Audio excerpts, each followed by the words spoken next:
Okay, today I'll be talking about how to deactivate and reactivate your keys for your PC keyboard.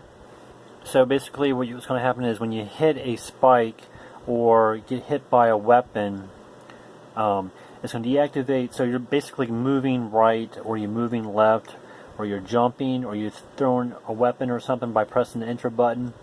And so when you get hit, the key is going to be deactivated. So if you're pressing down the right or left keys, moving right or left, and you get hit and you're still pressing down the button, then it's going to be deactivated. The key will be deactivated even though you're pressing down the button for a couple of seconds, and then it's going to be reactivated again. So basically you're going to get hurt for a couple of seconds, and you won't be able to move right or left until the picture of the image of him getting hurt goes away and switches back to be able to move again. So that's what I'm going to talk about right here. And let me show you the example right here real quick, and then I'll talk about it.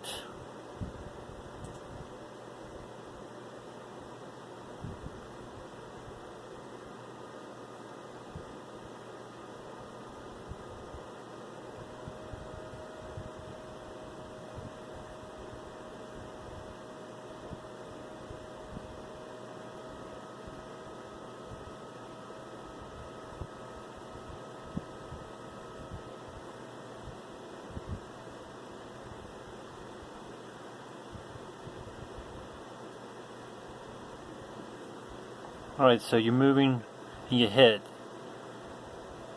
and you can't move for a couple seconds when you're moving right or left.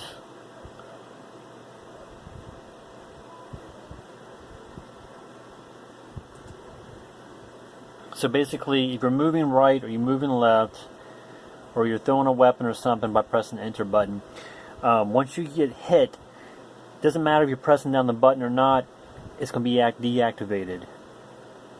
And then for a couple seconds it'll be deactivated, and then once he stops flickering, meaning that he got hit, goes back to normal, then you'll be able to use that key again.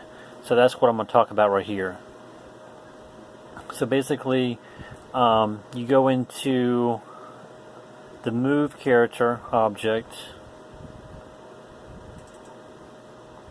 and then you go to the spike.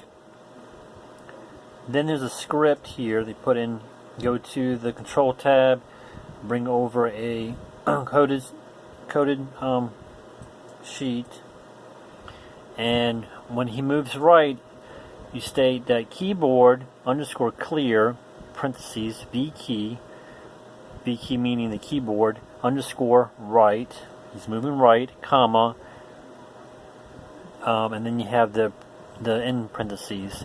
Then keyboard underscore set underscore map parentheses V key underscore right, comma, and then quotation marks, and then end comma there.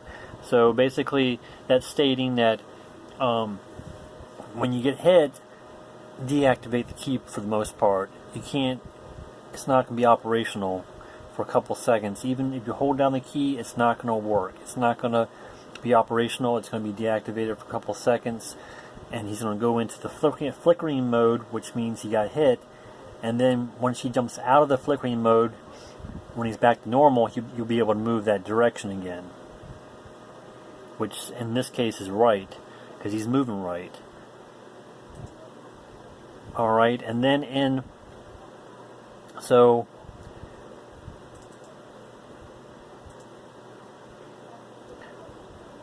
I'm not going to talk about all this other stuff. I'm just talking about the V key. So basically, and then when he gets hit, he's going to jump to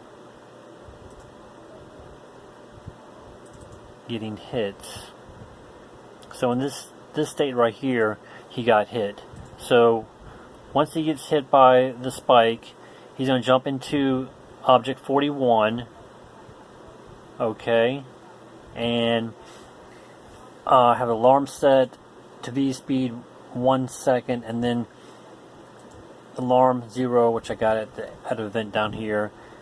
Then it's going to be back to alarm 0 room speed at 1 second. And I talked about this in other previous videos. I'm just going to talk about the V key here, the keyboard. And before he switches into the person right stop again, which means that he's back to normal after he gets hit, you have to activate the key again. So keyboard underscore set underscore map parentheses V key underscore right, comma V key underscore right, and in parentheses. So this basically is reconnecting you back to being able to press the arrow key down again. So what happens basically is you're moving right, you hit the spike, and then you switch into a different character, which is the blinking state where you get hit. So your life bar goes down, you turn into a different character that shows that you got hit, and then in that location where he's getting hit, you're not able to use the arrow key. And then once he stops flickering, goes back to being normal again, which I'm talking about right here, he's able to use the key again.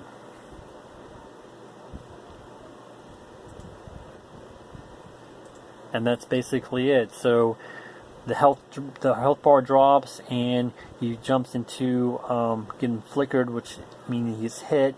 And when that happens, you're not able to use the keyboard.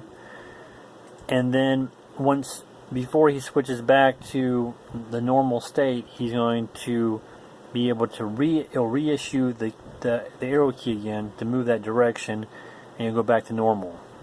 And that happens with the other side too, when he's moving left. So when he's moving left and he gets hit and he goes back to being normal, it says keyboard underscore set underscore map parentheses V key underscore left parentheses V key, comma V key underscore left in parentheses. So this is basically stating that he's going to go back to being able to use the left key. And then, like I said, when he's moving left and he gets hit by the spike, it's going to state that he's not able to use the left key anymore until he gets back to normal. So left key, keyboard underscore clear parentheses V key underscore left, comma in parentheses. So it's the same setup, except you change the key prompts here to left or right. And if you have a weapon where you hit the enter button or the space bar, you would just say V key underscore space bar, V key under space bar, or you would say V key under enter, V key underscore enter. So it would be the same setup. So when you get hit by the spike or weapon that's thrown at you, you wouldn't be able to use a certain key until he gets done flickering and going back to normal. Then he's able to use the enter key or space bar to fire his weapon. So it's the same setup, and you pretty much have to deactivate all the keys when you get hit, for the weapon state and for when you're moving too. So that's pretty much it. So even and also the up state, or even when you bend down, you do the same thing. You say V key underscore up or V key underscore down. So you want to make sure all the buttons are not operational when you get hit, because you don't want to be moving when you get hit. You want to be stationary. You don't want to be moving around when you get hit and blink for a couple seconds. You want to make sure that you're not able to press any of the buttons for a couple seconds, and then when he switches back to being normal, then you're able to press the buttons again. So that's how the keyboard works for the PC. And I know for the Android device, it would work differently, which I've already talked about before, where you're able to deactivate buttons and reactivate buttons using images, and I've talked about that already. And that's dealing with the Android device. But with the PC, it's a little bit different coding, and this is how you would do it. So I'll put the codes. I put the codes in the description down below on YouTube, and give you the GMX file so you can open the program up and look at it yourself. And I've also talked about it. So there's 3 things right there you can look at and actually do and see how it works. Alright, and like I said, all these all these objects here, object 42, object 43, object 44, all that's talking about every time he gets hit, his life bar is going to drop, and then he's going to switch to a different character, which is showing him getting hit and blinking, and eventually he's going to die completely. So, and like I said, I talked about all this in previous videos before. I'm just trying to give you the rundown. So basically, every time he gets hit, he's going to jump from one character to the next, but it's going to be the same setup where he's going to blink and turn red and then jump back to the normal character. But in all those states, object 41, 40, 39, 38, 37, you have to put that code in there. That states that it's going to reactivate the keys. So you would reactivate the right button, button, and then you would also reactivate the enter button or the space bar. You could fire the weapon. All that would have to be put in there. So you would copy, and you could paste, and you could say enter for fire weapon. So if you fire right and you press the enter button, you would put that in there to reactivate it. And when you get hits, when you're moving right, then you would also deactivate the enter button as well. So you would copy these two, and you would paste it in here, and you would say enter.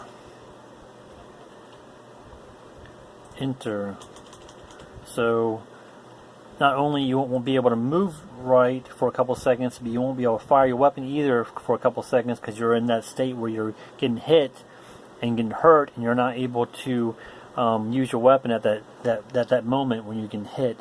So you would put both of those codes in there, and I would also put like the up state and the down state in the same script.